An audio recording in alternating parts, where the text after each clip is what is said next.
congratulations on the win. Thanks, Ian. First thing you just mentioned, you said he was long. Yeah. Did you do any training to deal with some of that win? Yeah, we have a bunch of guys emulating his style, but, you know, it's always they can't always do it, you know, 100%. But he was super, not only was he long, he was super tough, dude. He had a really good poker face. And, you know, I knew I was hitting him with some big shots, especially to the body. And I was punishing that lead leg of his, and he didn't grimace not once, you know what I mean? And he was still putting it on me, dude. He was stalking me down. And that was kind of a surprise. I didn't think that was gonna go down like that. You know, I thought he was gonna try to use his length a little bit more. He was, but I didn't think he was gonna stalk me so much. See, about 1 minute left in the first period, first round, you started getting inside on him. You started landing a lot of shots. Yeah. Were you surprised at how many shots it took before you landed the big one to finish him? Yeah, big time. Yeah, like I was just saying, there's a couple other things that surprised me too. He was just super tough. You know, I went in there like super optimal, dude. I had like the best camp of my life. Everything was across the board. Everything was just on point, you know. So I was going in there to just like finish him soon, dude. Like I wanted him out of there within a round, you know. Make a statement, you know, because I got some other big fights lined up that I wanted to get at. And so, yeah, he didn't make it easy for me. So one thing you keep mentioning, you said you enjoyed the MMA lab. Yeah. Never looked so good. Yeah. But what particularly about the MMA lab is making you so well? What is it that they do differently than your last team? Well, it's the whole program, man. It's so many different factors, dude. You show up there, those mats are just saturated with UFC fighters and just all around good dudes, you know. And so it's almost if you show up there every single day, it's physically impossible not to get better and even become a better person. So that place is it's the best gym in the world, man. You said your fights, which one do you have in mind? Dude, I got vengeance on my mind, dude. You know, before I came to the lab and before, I'm getting the sufficient training that I have now. You know, I lost some fights under some, you know, not the right circumstances, and I just want to get some of those back. You said you made a statement tonight. Dude, well, I got my ass kicked by 3 guys, you know, split decision loss, and then 2 dudes choked me out, so fucking either any one of those guys could get it, you know. I'd be more than happy to get back in there with any one of those guys. You said you made a statement tonight. What statement do you think you made to the Bellator's 145-pound division? It's kind of cemented what I was already what I'm about, you know. I bring the heat, dude. Also, I chuck, you know. I go in there and I start throwing. So, you know, I hope, I haven't watched the fight or anything, but, you know, I hope that came off, you know, a little bit in the fight. Can you break down that finishing combination that you threw? Yeah, so he's, like I was saying earlier, he's super long, so I was going to have to slip and dip on him, you know, slip and rip and just start throwing, you know. I wasn't going to be able to pick him apart from the outside. And he's like a 74-inch reach. He's pretty tall. He's like 6 foot or some shit. I don't know. But I knew once I slowed him down a little bit with some leg kicks that I was gonna be able to start landing some big shots. Those 3 losses that you had to start your Bellator career, those are the first 3 losses of your pro career total.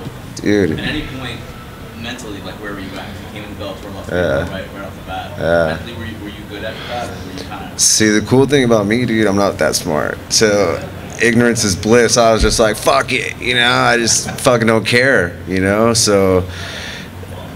And those losses, you know, they tickled me a little bit, you know. They like nudged me in the directions like, hey, you know, because before that, dude, I was just so fucking. I was like, what, dude? I'm gonna fucking show up. I'm gonna flip these tires, and I'm gonna fucking spar with whoever's in this room. You know what I mean? I just didn't give a fuck. And so those losses, you know, you start thinking you know shit, and those losses humble you, dude. So you gotta start, you know, searching, because I don't like losing. And I was like, fuck, dude, what's going on, dude? All right, don't take a fight on 2 weeks' notice against Pitbull. All right, don't do that again. All right, fucking Manuel Sanchez knocked out 6 of my teeth in the first round, you know, and I still lost a very close fight, a split decision loss, you know. And Strauss just took me to school, so, you know, I learned from all those fights. You just mentioned Pitbull. Yeah. Sanchez. Dude, I get these. I have implants, dude. So I get them drilled out before every fight. And so when I train, I wear a mask, dude. It's a fucking headache. But yeah, fucking knee right at the middle. So you just mentioned Sanchez. You mentioned Pitbull fighting each other. Obviously, you're probably interested in that fight. Who do you think wins? Of course. I think Sanchez would probably take that. Sanchez, you said? I think so. How cool would that be if he's the champion from the challenger? Dude, that'd be great, man. You're gonna bench your teeth. Nah, dude, I actually got some really nice teeth out of it. Dude, they're fucking clean, dude. I swear. I get them put back in on Monday. My dentist is like, dude, I've never done this before. Like, take teeth in and out. He's like, fuck, this is weird. He's like, but I'll do it for you. So for fights, you have dude, yeah. So I'm from Los Angeles County, and I live in Phoenix, Arizona. So before every fight, like, I do my last hard sparring session on Saturday, the week before the fight, and I'll drive back to my dentist and like take my teeth out real quick, dude, and I'll fly out from LAX to where, like, to here. How's your insurance? Dude, I don't think he charges me, or I hope maybe he charges you guys, Bellator. So, Best dentist ever. yeah, he's fucking cool. Those 3 losses, do you think they were necessary to get to the point where you are at now? Yeah, dude, I'm a fucking retard, dude. So, like, my whole life has just been these type of lessons. Like, you know, people tell you like, hey, don't drink and drive or do this shit, and then and you're like, yeah, for sure, I'm not gonna do that, and then you get a DUI when you're a teenager, and you're like, oh, all right, I won't do that now. You know, that's just my personality type. I had to learn shit the hard way, and I was 12-0, 10 finishes. Bellator signed me, and they were all stoked, and I was all stoked, and you know, I didn't really change things up in my camp.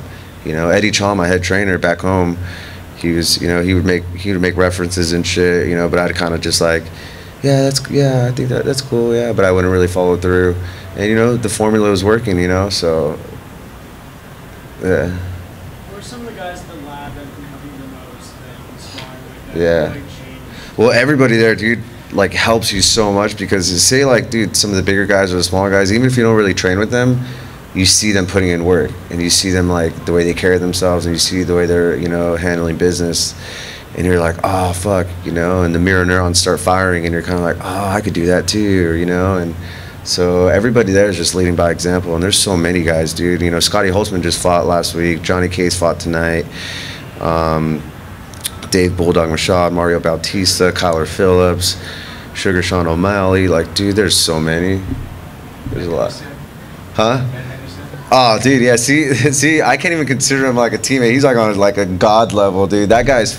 The first month that I started training there, that's when I knew like that place was the real deal. It was like 115 outside, and I was changing a tire, and dude, I didn't really know what I was doing. It was like, because it was a little difficult, and I was just kind of like struggling out there. I'm fucking dripping sweat. I'm just like, what's going on? And trying to figure it out. And then he comes, like, brand new Escalade, and he just parks. He's like, what's up? You need help? And I was just like, nah, dude, it's cool. Get out of here. Like, go home. Yeah, you have kids and shit. Don't be out here in the heat. And he stayed right there. He didn't really know what he was doing either. He just kind of stood there with me in the sun and was just like, yeah. It's like, oh, I think that's it. And, you know, he tried. And so we both figured it out. We're out there for like 15 minutes, dude. And he's like, all right, later. And he just left. And I was like, other dudes were kind of just like driving by, and they're just like, oh, they're like, you know what I mean? Like, don't make eye contact. But he stopped like right away and was just like, no, I'm handling this shit. And so that's when I was like, dude, I was sold. Like, that guy's like, yeah, that guy's a different level, dude. He's a high quality man, that's for sure.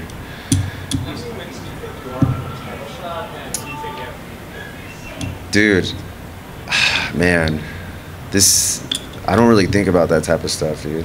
You know, I do have, you know, a good song comes on the radio, and I'll do have like some little wishful thoughts and like daydream about certain shit like that.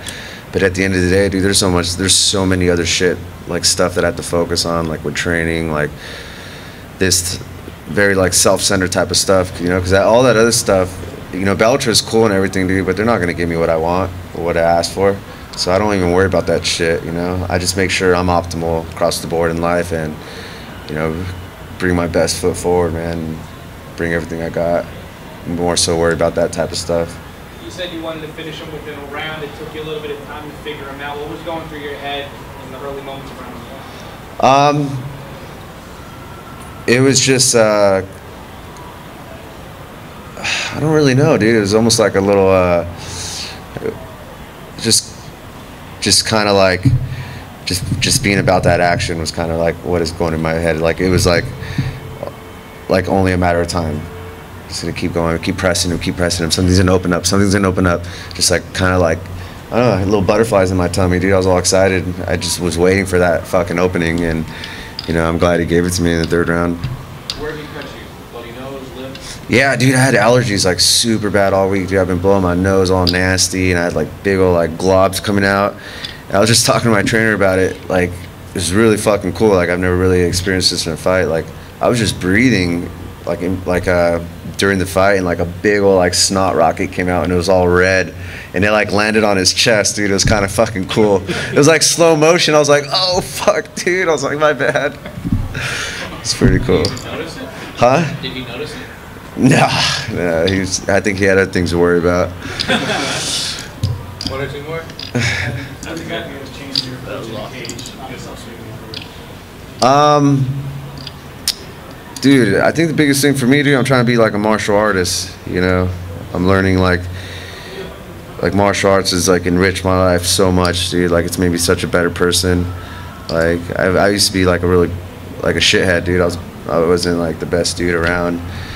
And, you know, this journey, dude, and the people that you come across, like, man, fighters are so humble, dude, and like fight fans are super cool too, and they're always like kind of uplifting and, you know, kind of nudge you to always like better yourself, and I'm just so grateful for all this shit, man.